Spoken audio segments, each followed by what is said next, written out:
Bismillahirrahmanirrahim. Assalamualaikum warahmatullahi wabarakatuh. Halo anak-anakku, selamat berjumpa kembali kita dalam pembelajaran online.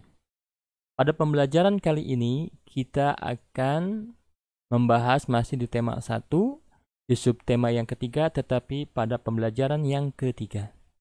Oke, sebelum mulai pembelajaran, Bapak ingatkan untuk selalu tetap semangat belajar.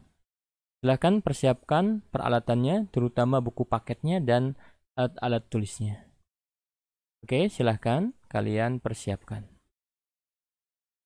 Jika kalian sudah siap, mari kita mulai. Sebelum mulai pembelajaran, langkah baiknya kita harus selalu berdoa.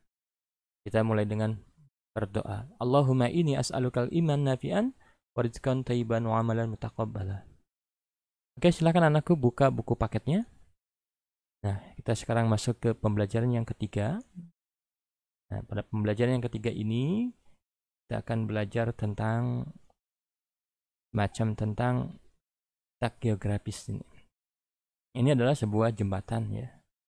Apa ulang lagi? Ini ada bacaan, di sini ada gambar. Nah, gambar ini namanya gambar ilustrasi.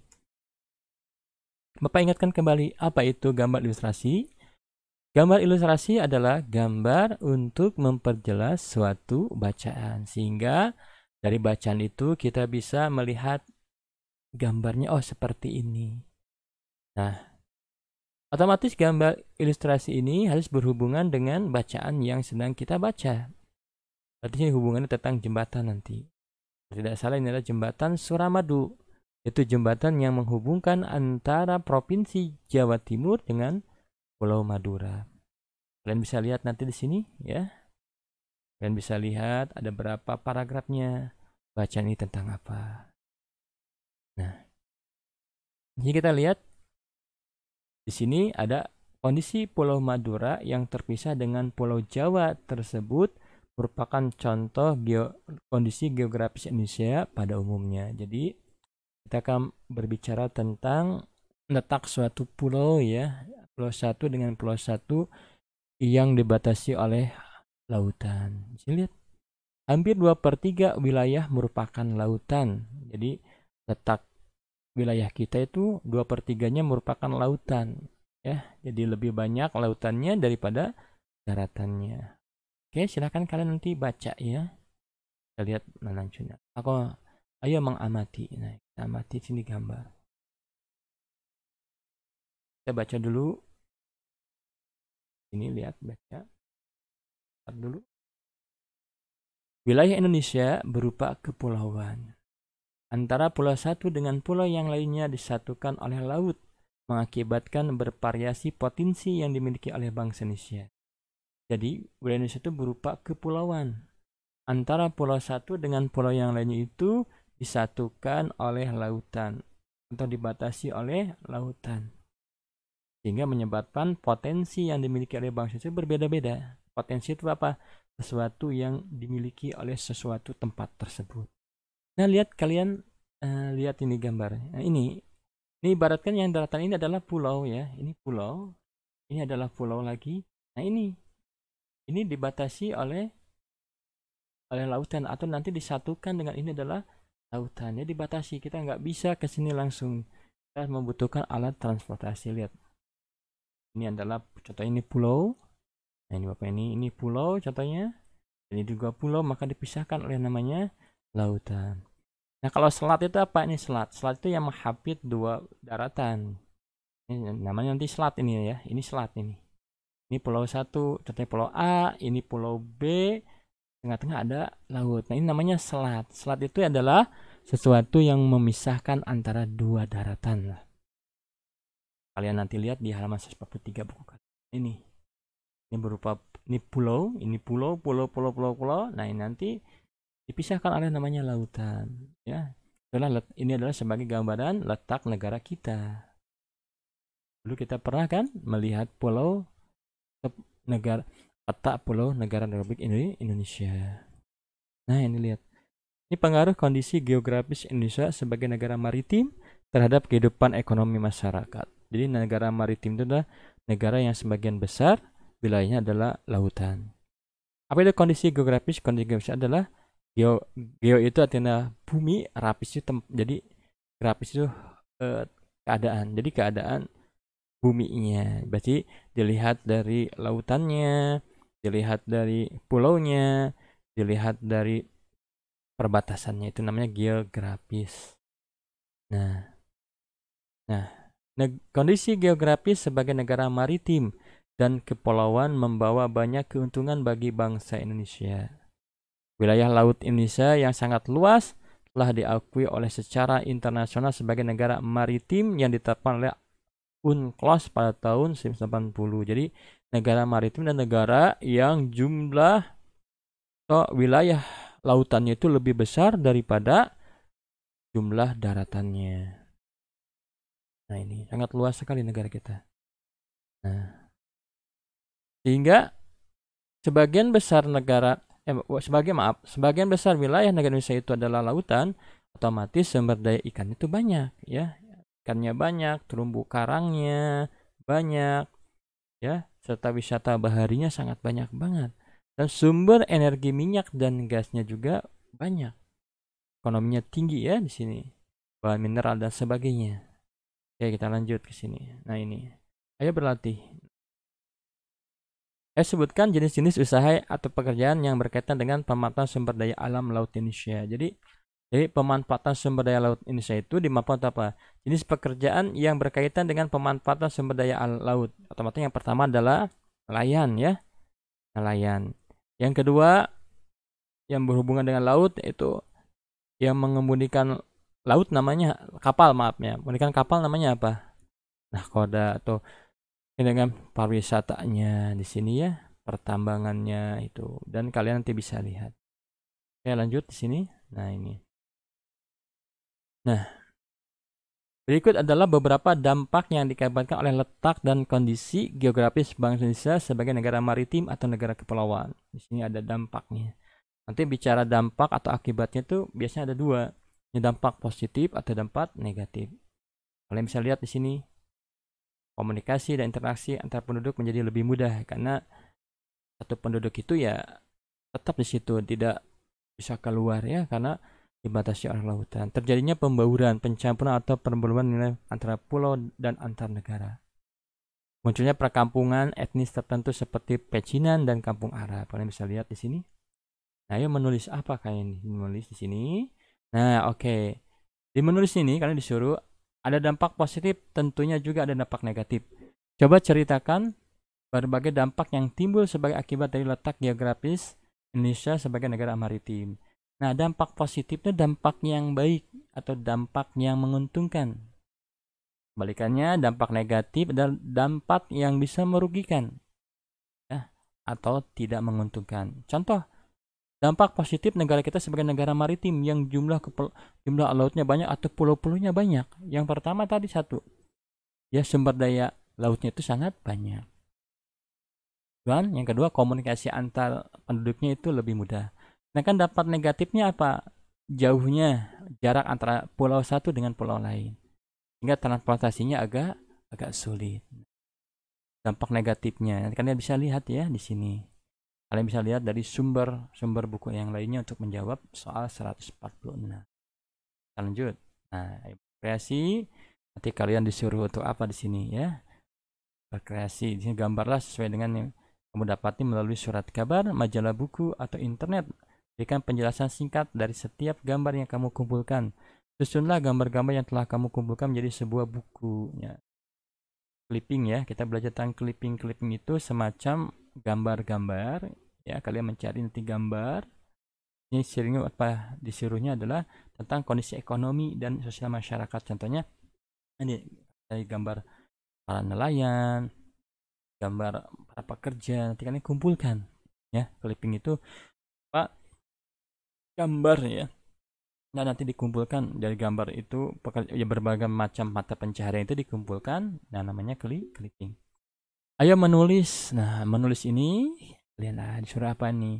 Membuat laporan. Laporan itu adalah semacam memberikan informasi atau berdasarkan apa yang setelah kalian melihat sesuatu, kalian laporkan.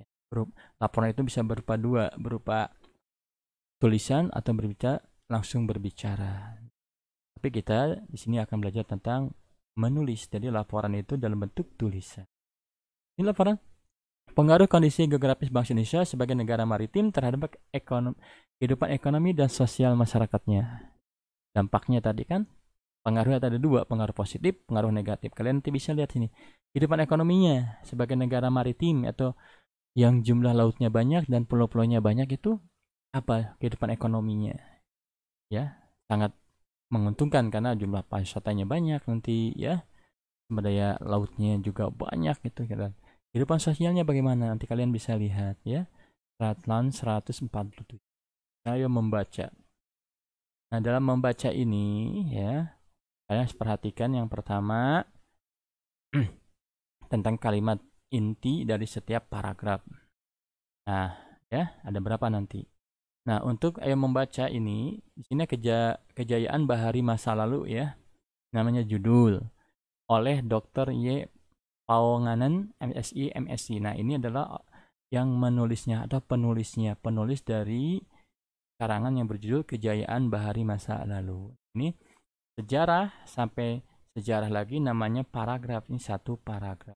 Nanti setiap paragraf itu terdiri dari satu kalimat inti dan beberapa kalimat penjelas, pengembang ya. Tetap satu kalimat intinya satu. Jadi kalau ada 7 paragraf, maka ada 7 kalimat inti dan satu kalimat inti dalam setiap paragraf. Nah, ini lihat kan. Nah, tentukan ide-ide pokok dari masing-masing paragraf di atas. Nanti paragraf 1, sejarah telah mencatat bahwa kejayaan bahari bangsa Indonesia sudah lahir sebelum merdeka. Mari kita lihat di sini. Nah, di sini. Nah, ini. Sejarah telah mencatat bahwa kejayaan bahari bangsa Indonesia sudah lahir sebelum merdeka ini. Ada titik. Ini ada kalimat intinya atau pokok dari paragraf pertama. Oke, ya ini kalian bisa lihat di sini ada berapa paragraf nanti. Di sini ada berapa? Ada 11, ada 11 paragraf nanti kalian cari. 11 paragraf ini berarti ada 11 kalimat intinya. Dan setiap paragraf itu hanya ada satu. Ya. Pancasila yang hubungannya dengan sila-sila nanti. Latih ya. Pemilihan ketua kelas itu mencerminkan sila apa? Jadi Pancasila ini setiap silanya dari sila pertama sampai sila kelima itu berhubungan ya, tidak bisa dipisah-pisahkan. Artinya ketuhanan yang Maha Esa sila pertama, maka kita harus mencerminkan sila yang kedua, kemanusiaan yang adil dan beradab. Kita saling menghormati ya, tidak memaksakan sayang kita kepada orang lain yang berbeda dengan kita. Jadi Pancasila di sini lihat kalian, Pancasila diumpamakan sebagai satu paket lengkap yang menopang negara kesatuan Republik Indonesia. Jadi Pancasila merupakan satu kesatuan yang bulat dan utuh dari kelima silanya. Jadi sila ke-1, sila di sini kita perbesar Bapak. Sila ke-1 menjiwai sila kedua. Kemudian menjiwai sila ketiga, keempat dan kelima. Sila kedua dijiwai oleh sila ke-1 terus. Jadi sila 1 sampai sila 2, 3, 4 itu saling berhubungan. Jadi sila 1 menjauhi sila kedua, menjauhi sila ketiga. Ya. Jadi tidak bisa dipisahkan. Jadi orang yang berpancasila pasti mereka religius ya. Dia orang yang menjalankan perintahnya dengan sebaik-baiknya, insya Allah dia seorang yang Pancasila. Selanjutnya orang yang nasionalisme pasti dia seorang yang religius, insya Allah. Nah, ini lihat. Dia berlatih, nah ini. Data mencerminkan sila berapa? Pemilihan ketua kelas, keadilan sosial bagi masyarakat Indonesia. Ini adalah sila yang kelima ya. Kemudian ada persatuannya, kerakyatan ini persatuan Indonesia sila yang ketiga. Sila yang ini kerakyatan sila yang keempat, kemanusiaan sila yang kedua. Jadi lihat, pemilihan ketua kelas itu ini mencerminkan berbagai macam sila-sila dalam Pancasila. Mencerminkan sila keberapa aja, perayaan hari besar keagamaan. Nah, nanti kalian bisa mencari ya, ini bisa berhubungan 1 sampai 5 nanti. Kan nanti kita akan coba dengan latihannya. Nah, itu Pancasila menjadi pandangan hidup bangsa Indonesia, maka dari itu perilaku dan sikap masyarakatnya haruslah mencerminkan nilai luhur Pancasila. Orang yang berpancasila, orang yang cinta kedamaian. Orang yang Pancasila selalu menjunjung negaranya dan cinta kepada nusa dan bangsa. Orang yang Pancasila mencintai tanah airnya, mencintai saudaranya dan tidak senang bermusuhan. Itulah orang yang berpancasila. Sini. Nah, ayo menulis laporan mengenai pengambilan keputusan sesuai dengan nilai-nilai Pancasila. Ini penyusunnya, siapa nanti menyusun, kelompok berapa, disusun tanggal berapa, isi laporannya di sini. Ya, ini laporan.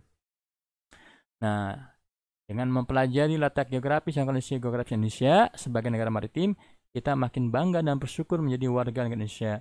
Namun juga perlu diingatkan bahwa dengan kondisi tersebut akan menjadi banyak terjadinya penyerapan, pertukaran, peleburan, percampuran, dan pembauran nilai dan budaya dari daerah atau negara lain. Bagaimana sikapmu terhadap masuknya nilai dan budaya dari daerah negara lain? Sikap kita tidak menerima begitu saja, ya, tetapi apalagi dari negara lain yang berbeda dengan kebudayaan kita. Kita lihat selektif yang bagus kita tiru, yang jelek kita jangan tiru. Nah, ini kerja sama orang tua. Kalian usahakan nanti ketika bekerja didampingi oleh orang tua, menanyakan yang tidak tahu kepada orang. Anak-anakku, pada pembelajaran kali ini kita sudah selesai ya. Dan kalian dengan adanya video yang singkat ini bisa memahami yang pertama. Jadi pada pembelajaran yang ketiga ini kita difokuskan banget. Yang pertama itu tentang apa itu negara, apa itu tentang negara maritim atau daerah negara yang berbentuk maritim atau kesatuan. Kita kan negara kita kesatuan pulauan ya, negara kepulauan.